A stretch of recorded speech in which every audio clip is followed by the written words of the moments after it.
Mga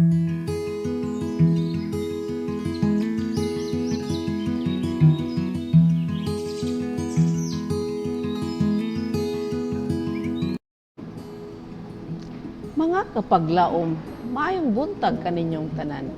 Ang atong hilisgutan karong Mayo 7, giuluhan og ang pakig-atubang sa labing hataas. Ang atong teksto makita sa 1 Tesalonica 2:13. Nagaingon, og kami usab sa walay pag-undang, nagapasalamat sa Dios tungod niini, nga sa iyang pagdawat sa pulong sa Dios, nga iyang nadungog gikan kanamo, kini inyong gisagop. Dili ingon nga pulong sa tawo, kundi dili ingon nga mao gayud sa pagkatinuod ang pulong sa Dios nga nagalihok sa sulod ninyo nga mga magtutuo. Kapaglaom, ang Biblia mao'y tingog sa Dios nga nagasulti kanato sama kasiguro nga siya atong madunggan sa atong igdulungog. Ang pulong sa buhi nga Dios dili lamang gisulat apan gisulti kini. Ato bang ginadawat ang Biblia ingon nga pulong sa Dios?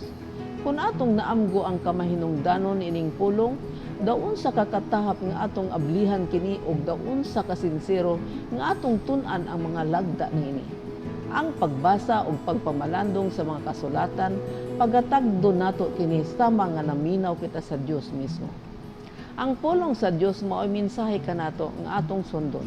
Usa ka libro nga pagasusihon ug makugihon uban sa espiritu nga andam sa pagdawat sa mga kamatuoran, mga gisulat aron sa pagtambag niadtong kang kinsa moabot ang katapusan sa kalibutan.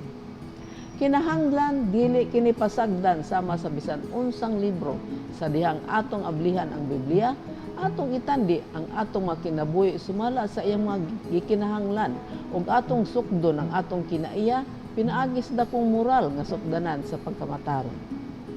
Ang kinabuhi ni Kristo nga nagahatag og kinabuhi sa kalibutan anaa sa iyang pulong. Pinaagi sa iyang pulong nga si Jesus nag-ayo sa mga masakiton ug nagpagula sa mga demonyo. Pinaagi sa iyang pulong iyang gipalinaw ang dagat ug gibanhaw ang minatay. Ug ang mga tawo nagapamatuod nga ang iyang pulong adunay gahom. Iyang gisulti ang pulong sa Dios ingon sa iyang pagsulti sa tanang mga manalagna ug magtutudlo sa daang tugon. Ang tibuok Biblia mao'y pagpadayag kang Kristo. Kini mao'y tinubdan sa gahom.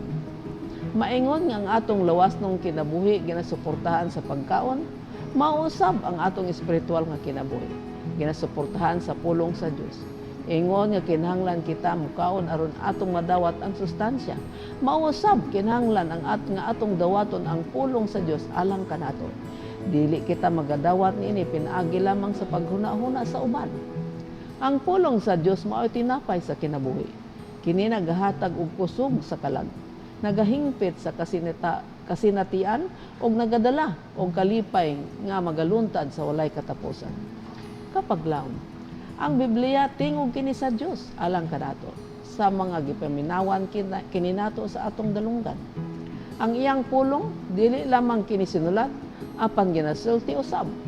Pinaagi sa pagbasa ug pagpamalandong niini nining pulong sa Dios sama nga nagatubang kita sa atong Dios ug naminaw kita kaniya.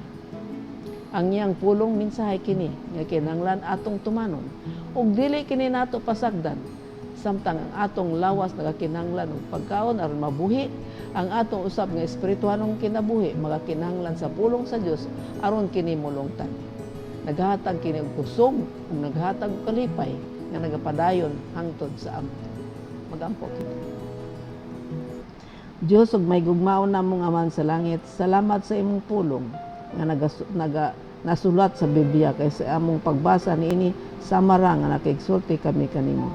Hatagi kami Ginoo og kaalam sa pagsabot sa imong kalagdan aron sa nga among mapamalandungan kini ug makabaton ang espirituhanon nga pagkaon nga mao'y maghatag kanamo og kusog sa pagatubang sa among mga pagsulay ug sa pagbarog nga matinud-anon sa kamaturan nga imong gihatag kanamo sa ngalan ni Hesus. Amen.